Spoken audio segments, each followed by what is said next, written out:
সে এক ধর্মীয় নেতা ছিল যার হাতে পুঁজি ছিল জনগণের ক্ষোভ এবং নিরঙ্কুশ সমর্থন। অল্প সময়ের মাঝেই তিনি ইসলামী বিপ্লবের নেতৃত্ব দিয়ে ইরানকে এক ইসলামী প্রজাতন্ত্রে রূপান্তরিত করেন। ক্ষমতার পালাবদলের পরপরই ইরানে মার্কিন বিরোধী মনোভাব তীব্র আকার ধারণ করে।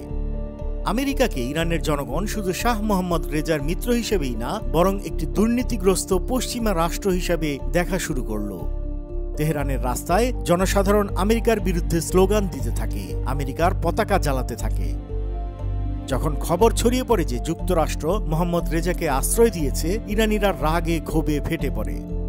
তাদের দাবি মোহাম্মদ রেজাকে ইরানে ফেরত পাঠাতে হবে।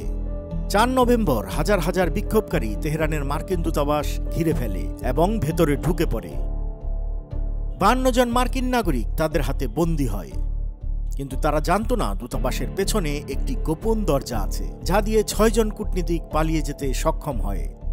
তাদের নাম ছিল রবার্ট অ্যান্ডার্স, মার্ক লিজেক, তার স্ত্রী কোরা লিজেক, জোসেফ স্টেফোর্ড, তার স্ত্রী ক্যাথলিন স্টেফোর্ড এবং লি শর্টস।